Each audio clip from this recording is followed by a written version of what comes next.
സുഹൃത്തുക്കളെ, ആദ്യം നമ്മൾ ഓരോരുത്തരുടെയും പ്രതികരണം എടുത്തുകൊണ്ടിരിക്കുകയാണെന്ന് പറഞ്ഞു. ആര്യാടൻ ഷുക്കത്തിൻ്റെ പ്രതികരണം നിങ്ങൾ കേട്ടു. അടുത്തതായിട്ട് മുസ്ലിം ലീഗ് നേതാവ് പെരുന്തമണ്ണ ബ്ലോക്ക് പഞ്ചായത്തിലേക്ക് തിരഞ്ഞെടുക്കപ്പെട്ട, കഴിഞ്ഞ തവണയും ബ്ലോക്ക് പഞ്ചായത്ത് മെമ്പറായിരുന്നു, MSFൻ്റെ വനിതാ പെൺകുട്ടികളുടെ വിഭാഗമായിട്ടുള്ള ഹരിതയിലൂടെ കടന്നു വന്ന മികച്ച വാഗ്മിയും അതേപോലെ തന്നെ നല്ല വായനക്കാരിയും സാംസ്കാരിക പ്രവർത്തകയും മികച്ച രാഷ്ട്രീയ പ്രവർത്തകയുമായ അഡ്വക്കേറ്റ് നജിമ തബ്ഷീറയുടെ വാക്കുകൾ കേൾക്കാം. നജിമ തബ്ഷീറയുമായിട്ട് സംസാരിച്ചതാണ് അടുത്തായിട്ട് നിങ്ങളെ കേൾപ്പിക്കുന്നത്.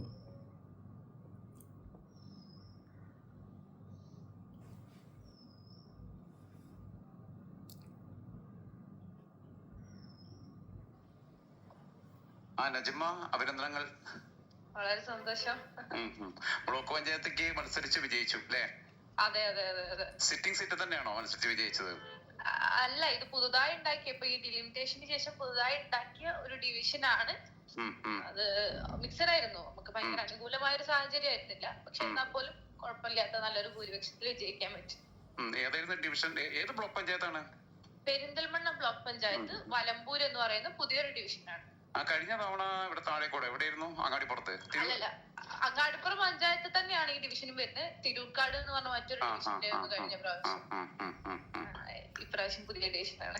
കഴിഞ്ഞ തവണത്തെ ഡിവിഷൻ ഇപ്രാവശ്യം ജനറൽ ആയപ്പോ ഒന്ന് മാറി പ്രവർത്തിക്കുന്നു.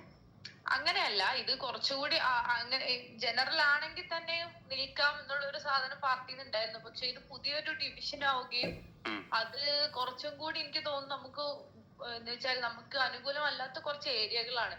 CPM-ന്റെ എന്ന് വെച്ചാൽ ഇന്നേ വരെ CPM-ൽ നിന്ന് പിടിച്ചെടുക്കാൻ പറ്റാത്ത കുറെ വാർഡുകളൊക്കെയാണ് അതിനകത്തുള്ളത്. അങ്ങനെയുള്ള 1-2 വാർഡുകളുണ്ട്, ഒരു BJP വാർഡ് ഉണ്ട്. ഇതൊക്കെ ഉള്ള ഒരു പ്രദേശമാണ്. അപ്പൊ അത് പിടിച്ചെടുക്കാന്നുള്ള ദൗത്യാണ് പാർട്ടി ഏൽപ്പിച്ചത്. എല്ലാ വാർഡുകളും ഈ ബ്ലോക്കും കിട്ടാനുള്ളൊരു പരിശ്രമം ഉണ്ടാവുക എന്നുള്ള ദൗത്യമായിരുന്നു. അത് നമുക്ക് കിട്ടി. പിന്നെ എത്ര വോട്ടിന്റെ ഭൂരിപക്ഷമാണ്? 3166. 3166. അപ്പൊ ബ്ലോക്കിക്ക് അതൊരു വലിയ ഭൂരിപക്ഷമാണല്ലോ. അതെ, എനിക്ക് തോന്നുന്നു മൊത്തം പോൾ ചെയ്ത വോട്ടിൽ ഏകദേശം ഒരു 58-59% വോട്ട് നമുക്ക് കിട്ടിയിട്ടുണ്ട്. 59% കിട്ടി. ബാക്കിയുള്ളതാണ് ബാക്കിയുള്ളവർക്കൊക്കെ കൂടി വീതിച്ചു കൊടുത്ത്. കുഴപ്പമില്ല. ഒന്നാമത് നമുക്ക് പറഞ്ഞ പോലെ ആളുകളുടെ ഇടയിൽ ഒരു പൊളിറ്റിക്കൽ അവയർനെസ് ഉണ്ടായി. ഒരു പൊളിറ്റിക്കൽ വോട്ടായിട്ട് തന്നെ നമുക്കത് മനസ്സിലാവുന്നത്. അല്ലാതെ വെറുതെ ഇങ്ങനെ ഒരു തരംഗത്ത് പോയ സാധനമൊന്നും അല്ല. ഒരു വേവിന്റെ ഭാഗമായിട്ടല്ല. വേവ് അല്ല, കൃത്യമായ പൊളിറ്റിക്സ് ആണ്. കേരളത്തിനുള്ളിൽ മുഴുവൻ അലയടിച്ചൊരു പൊളിറ്റിക്സ് ഉണ്ടല്ലോ, അത് എന്തായാലും ഉണ്ട്. കാരണം ആൾക്കാർക്ക് ഒരു മടുപ്പ് വന്ന് മറുപടി കൊടുക്കണം എന്ന് കാത്തിരിക്കാൻ, ആ കാത്തിരിക്കലിന്റെ സമയമായിരുന്നു ഇത്. അങ്ങനെ തന്നെ നമ്മള് വിലയിരുത്തുന്നത്. എന്തായിരുന്നാലും മുസ്ലിം ലീഗ് ഇപ്പൊ നജ്മാനെ നിർത്തുന്നു, ഫാത്തിമാനെ ഇവിടുന്ന് കോഴിക്കോട് നിർത്തി മത്സരിപ്പിച്ച് വിജയിപ്പിച്ചു. അപ്പൊ അങ്ങനെ കപ്പ് കടന്നു വരുന്ന പുതിയ കുട്ടികൾക്കൊക്കെ യുവതലമുറയ്ക്ക് നല്ല പ്രാതിനിധ്യം കൊടുക്കുന്നു, പെൺകുട്ടികൾക്ക് പ്രത്യേകിച്ച് പരിഗണന കൊടുക്കുന്നു. എങ്ങനെയാണ് ഈ മാറുന്ന രാഷ്ട്രീയത്തെ നോക്കിക്കാണുന്നത്? വളരെ സന്തോഷമുണ്ട്. കാരണം ഈ പറഞ്ഞ പോലെ തന്നെ നമ്മൾ രണ്ടുപേരും മാത്രമല്ല, ഈ ഹരിതയിലൂടെ വളർന്നു വന്ന ഒരുപാട് കുട്ടികളുണ്ട്. എനിക്ക് മുഫീദ ദസ്നി ഉണ്ട്, വയനാട് ജില്ലാ പഞ്ചായത്തിലേക്ക് മത്സരിച്ച് കരുവൺ ഡിവിഷൻ ജയിച്ചു. ആയിഷപ്പാനും ഉണ്ട്, മലപ്പുറം ജില്ലാ പഞ്ചായത്തിൽ ഇനി മെമ്പറായിട്ട്. അതുപോലെ തന്നെ റീമ എന്ന് പറയുന്ന ഒരു കുട്ടിയുണ്ട്, അവര് കോഴിക്കോട് നിന്ന് ഇതുവരെ നമുക്ക് കിട്ടാത്തൊരു വാർഡൊക്കെയാണ് പിടിച്ചെടുത്തത്. അങ്ങനെ എല്ലാം മത്സരമുള്ള സ്ഥലങ്ങളിൽ നിന്നിട്ടും ഭയങ്കര ട്രെൻഡ് ഉണ്ടാക്കാനും വിജയിക്കാനും പറഞ്ഞ പോലെ രാഷ്ട്രീയം സംസാരിക്കുക എന്ന് പറയുന്നത് വളരെ നിർബന്ധമുള്ള ഒരു കാര്യമാണല്ലോ. അങ്ങനെയുള്ളൊരു ഒരു ഒരു ഒരു ജനറേഷൻ ഉണ്ടാക്കാൻ ഇപ്പൊ പെൺകുട്ടികളും ആൺകുട്ടികളും ഉണ്ട് കേട്ടോ. MSF-ന്റെ ഭാഗമായിട്ട് നിൽക്കുന്ന കുറെ ബിസബ്ക്ക് അടക്കമുള്ള കുറെ ആൾക്കാരുണ്ട്. അപ്പം അവരൊക്കെ പൊളിറ്റിക്സ് പറയുന്ന കുറെ ആൾക്കാരുണ്ടാവുന്നു, അവർക്കൊക്കെ ഒരു അവസരം ഉണ്ടാവുന്നു എന്നുള്ളത് പാർട്ടി എടുത്ത ഏറ്റവും വലിയൊരു തീരുമാനം. ഓക്കെ, അപ്പൊ എന്തായിരുന്നാലും എല്ലാവിധ അഭിനന്ദനങ്ങളും അതോടൊപ്പം തന്നെ അനുശോചനം കൂടി രേഖപ്പെടുത്തുകയാണ്. കാരണം ഒരു അഡ്വക്കേറ്റ് ആണ്. ഇനിയിപ്പോ ലീഗൽ പ്രൊഫഷണലും പ്രാക്ടീസിംഗിലൊന്നും ശ്രദ്ധ കേന്ദ്രീകരിക്കാൻ പറ്റാത്ത ഉത്തരവാദിത്തങ്ങൾ വരും എന്നുള്ളതാണ് എനിക്ക് ലീഗ് കേന്ദ്രങ്ങളൊന്നും അറിയാൻ പറ്റിയത്. വെറും മെമ്പർ ആവില്ല എന്നുള്ള സൂചനയാണ് എനിക്ക് കിട്ടിയിട്ടുള്ളത്. അത് ഞാൻ പറയുന്നില്ല. അത് നജ്മയ്ക്ക് അതിനെ കുറിച്ച് ബോധ്യം ഉണ്ടോ? അതൊക്കെ ആവട്ടെ.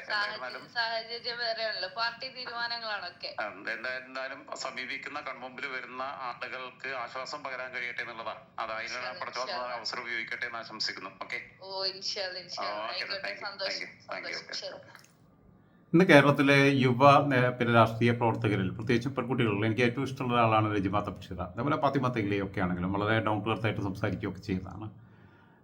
മറ്റുള്ള പാർട്ടിയിലും അങ്ങനെയുള്ളവരില്ല എന്നുള്ള അർത്ഥത്തിലല്ല ഞാൻ പറയുന്നത്. പക്ഷെ താരതമ്യേന നജിമ വളരെ ഹൃദയം കൊണ്ട് സംസാരിക്കുന്ന ഒരാളാണ്. ഞങ്ങൾ 2022 തൊട്ടുള്ള ഒരു ബന്ധവും സൗഹൃദവും ഒക്കെയാണ്.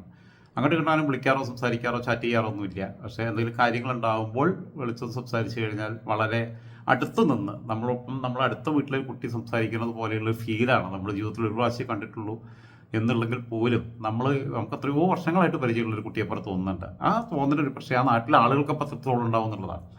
ലീഗ് കേന്ദ്രങ്ങളിൽ നിന്ന് എനിക്ക് കിട്ടിയ വിവരപ്രകാരം, മലപ്പുറം ജില്ലയിൽ നിന്ന് കിട്ടിയ വിവരപ്രകാരം ബ്ലോക്ക് പഞ്ചായത്തിൻ്റെ അധ്യക്ഷയായി നജിമ തബ്ഷിറ വരും എന്നുള്ളതാണ്. നജിമയുടെ ഹസ്ബൻഡ് ഇവിടെ എറണാകുളത്ത് ഹൈക്കോടതിയിൽ പ്രാക്ടീസ് ചെയ്യുകയാണ് അഭിഭാഷകരായിട്ട്. ഓക്കെ, ഞാൻ അടുത്ത ആളുടെ പ്രതികരണത്തിലേക്ക് വരാം. ശരി എന്നാൽ.